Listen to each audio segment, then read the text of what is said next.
ஆண்டவர் இயேசுவில் அன்புக்குரிய சகோதர சகோதரிகளே, அவர் ஒரு கொடுங்கோல் மன்னன். மக்களை பல நிலையில் துன்புறுத்தி வந்தார்.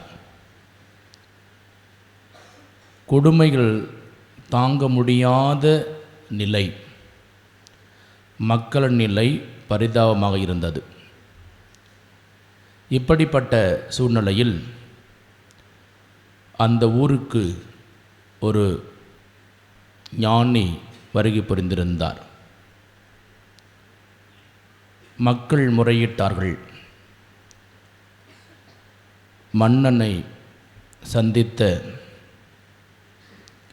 துறவியும், இன்னும் சிறிது நாட்களில் நீ மரித்து போவாய் என்று சொல்லிவிட்டு சென்று விட்டார்.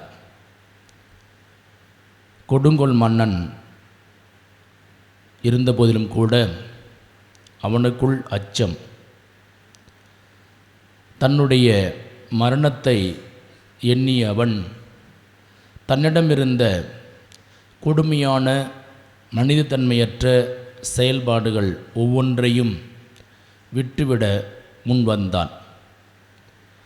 முன்பு வாழ்ந்த மோசமான வாழ்க்கைக்கு முற்றுப்புள்ளி வைக்கின்ற விதமாக தம் நாட்டு மக்களிடம் அன்போடு பரிவோடு உதவுகின்ற, எல்லோரோடும் பழகுகின்ற சாதாரண மனிதனாக அவன் தன்னை ஈடுபடுத்தி கொண்டான். மீண்டுமாக கொஞ்ச நாள் கழித்து அந்த ஞானி அவ்வூருக்கு வந்தார். அப்பொழுது மன்னனுக்கு ஒரு பெரிய ஆர்வம். நான் இறந்து விடுவேன் என்று சொல்லிவிட்டு சென்றாயே, நான் இன்னும் இறக்கவில்லை, உங்களுடைய வார்த்தை பொய்யாகிவிட்டது, நான் உயிரோடு இருக்கிறேன் என்று மிக உற்சாகத்தோடு பெருமிதமாகச் சொன்னான் மன்னன். அப்பொழுது சற்றும் உணர்ச்சி வயப்படாமல் மிக தன்மை வாய்ந்த நிலையில் ஞானி சொன்னார், நான் சொல்லி சென்ற மன்னன் எப்பொழுதே இறந்து விட்டான். இப்பொழுது இருப்பது புதிய மனிதன், புதிய மன்னன். இப்பொழுது இருப்பது புதிய மன்னன், புதிய மனிதன். அந்த கொடுங்கோல் மன்னன், மனிதத்தன்மையற்ற மன்னன், அரக்க மன்னன் மரித்து போனான். அவன் இறந்தது உண்மை.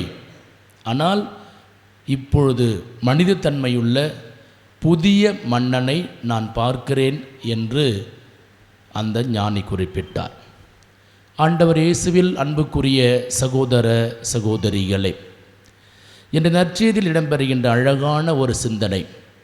ஆண்டவர் தம்மை தேடி வந்த நிக்கோதேம் என்றிடத்தில் இப்படி ஒரு வார்த்தை குறிப்பிடுகின்றார். ஆவியால் பிறந்தால் அன்றி மறுபடியும் பிறந்தால் அன்றி என்று குறிப்பிடுகின்றார்.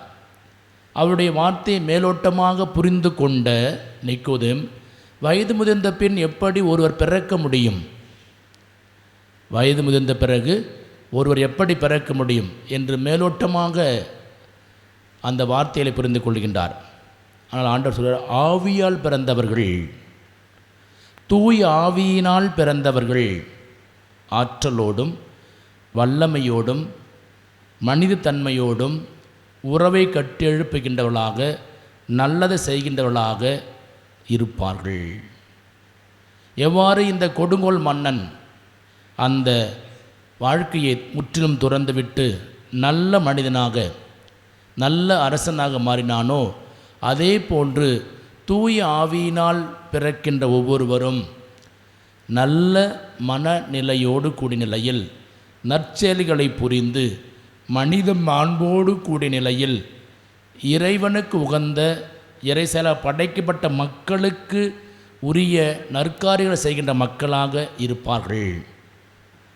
ஆம், அன்புக்குரிய சகோதர சகோதரிகளே, நாமும் பலவெல் இந்த உலகத்தில் வாழ்ந்து கொண்டு இருக்கிறோம் மனிதர்களாக.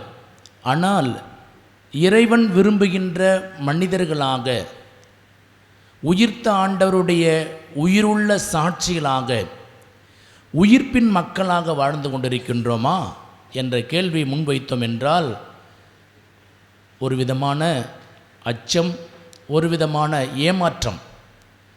எத்தனை உயிர்ப்பின் பெருவிழா கொண்டாடினாலும், எத்தனை உயிர்ப்பின் பெருவிழாவில் பங்கேற்றாலும் அதே பழைய நிலைக்குரிய வாழ்க்கை வாழ்வதால் பயனொன்றுமில்லை.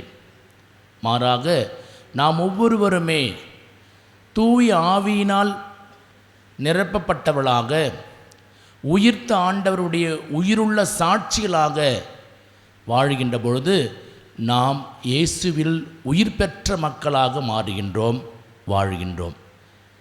இயேசுவின் உயிர் பெற்ற மக்களாக, உயிர்த்த ஆண்டவருடைய பிள்ளைகளாக இந்த முதல் வாசகத்தில் வாசிக்க கேட்டோம். அச்சத்திற்குரிய நிலையில் தலைமை குருக்களும் பரிசேயர்களும் தமக்கு செய்தவைகளெல்லாம் எடுத்துச் சொல்லிய அவர்கள் அதிலிருந்து கடந்து போக வேண்டும் என்று விரும்பவில்லை. மாறாக அவர்கள் அனைவருமே ஆண்டவருடைய வார்த்தை எடுத்து சொல்லக்கூடிய ஆற்றலையும் குணப்படுத்தக்கூடிய வரத்தையும் அவர்கள் ஒன்றாக சேர்ந்து ஜெபிக்கின்றார்கள். ஆக உயிர்த்த ஆண்டவருடைய பிள்ளைகளாகிய நாம் எல்லோரும் ஜெபிக்கின்றவர்களாக, ஒன்றுபட்ட சமூகமாக வாழ்கின்றவர்களாக, இறைவார்த்தை அறிவிக்கின்ற நற்செய்தியின் தூதுருளாக மாற வேண்டும். அதுதான் நாம் உயிர்த்த ஆண்டவருடைய பிள்ளைகள் என்பதற்கான அடையாளங்களாக மாறுகிறது. இதை விட்டுவிட்டு மற்றவைகள் செய்கின்ற பொழுது நாம் இந்த விழா கொண்டாடி கொண்டிருப்பதில் எந்த பயனும் இல்லை. ஆண்டவர் இயேசுவில் அன்புக்குரிய சகோதர சகோதரிகளை முயற்சி எடுப்போம். அவர்கள் மிக அழகாக ஜெபிப்பதை பார்க்கிறோம். நாங்கள் இறைவார்த்தையை எல்லா நிலையிலும் அறிவிக்கக்கூடிய, குணப்படுத்தக்கூடிய அந்த அருளை, அந்த ஆற்றலோடு கூடிய நிலையில் இருப்பதற்கான அருளை இறைவனிடத்தில் ஒன்றாக சேர்ந்து ஜெபிப்பதை பார்க்கின்றோம். நீங்களும் நானும் இதைத்தான் செய்ய அழைக்கப்படுகின்றோம்.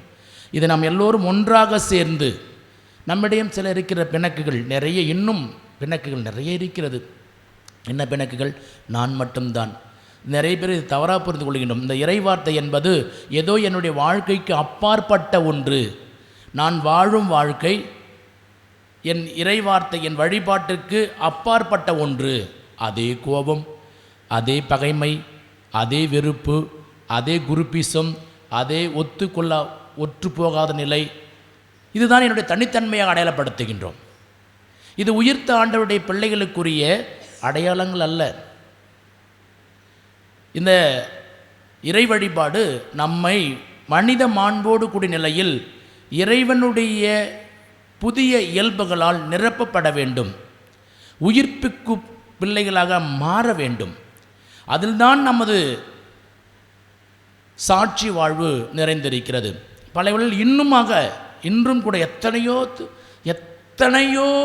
உயிர்ப்பின் பெருவிழா கொண்டாடிக்கிறோம், எத்தனையோ தூயாவினுடைய பெருவிழா கொண்டாடிக்கிறோம், எத்தனையோ இறையிறக்கத்தின் ஆண்டோடைய பெருவிழா கொண்டாடி கொண்டிருக்கிறோம், நிறையாக பேசிக்கொண்டே இருக்கின்றோம்.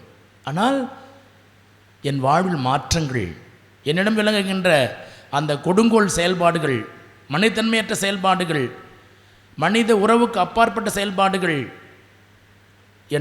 நான் விட்டு விலகி புதிய மனிதனுக்குரிய, உயிர்த்த ஆண்டவருடைய பிள்ளைகளுக்குரிய செயல் என்னில் வெளிப்படுகிறதா? அதைத்தான் நீங்களும் நானும் சற்று யோசனை செய்து அந்த உயிர்த்த ஆண்டவருடைய பிள்ளைகளுக்குரிய செயலை நாம் வெளிப்படுத்த வேண்டும். நம்முடைய எல்லாருமே குடும்ப வாழ்வில், குருத்துவ வாழ்வில், சமூக வாழ்வில், தனிப்பட்ட வாழ்வில் நாம் புதிய மனிதராக, உயிர்த்த ஆண்டவருடைய பிள்ளைகளுக்குரிய விழுமியங்களோடு வாழ்வதற்கு முயற்சி எடுக்க வேண்டும். அப்பொழுதுதான் நமது இந்த உயிர்ப்பு பெருவிழா அர்த்தமுள்ளதாக, அது நம்மில் தாக்கத்தை ஏற்படுத்தியிருப்பதற்கான அடையாளங்களாக மாறும். இதொன்று பார்க்கின்ற சீடர்கள் எல்லாம் பயந்து ஒளிந்து ஓடிக்கொண்டவர்கள். இன்று எப்படி அவர்கள் இவ்வாறு செயல்படுகிறார்கள்? ஆவியினால் அவர்கள் ஜெபித்த போது அவள் இருந்த இடம் தூய ஆவியால் அதிர்ச்சியுற்றது, அதிர்ந்தது. ஜெபிக்கின்ற பொழுது, ஒன்றாக ஜெபிக்கின்ற பொழுது, அதான் அடுத்த சொல்றார், எங்கே 2-3 பெயர் என் பெயரால் கூடியிருக்கின்றார்களோ அங்கே அவர் நடுவே நான் இருப்பேன். அவர் ஒன்றாக ஜெபிக்கின்ற பொழுது, ஒன்றாக ஒருமித்து ஒன்றாக வாழ்கின்ற பொழுது அங்கு இறை பிரசன்னம் நிறைந்திருக்கும். அன்புக்குரியவர்களை முயற்சியெடுப்போம். நான் உயிர்த்த ஆண்டவருடைய பிள்ளைகள் குறைந்தபட்சம் ஒன்றுபட்டு சமூகமாக வாழ்வோம். குறைந்தபட்சம் குடும்பத்தில் ஒற்றுமையோடு வாழ்வோம். குறைந்தபட்சம் குடும்பத்தில் உறவோடு வாழ்வோம். குறைந்தபட்சம் நம்மால் ஒற்றுமை உருவாக்கக்கூடிய அந்த உயிர்த்த ஆண்டவருடைய பிள்ளைகளாக மாறுவோம்.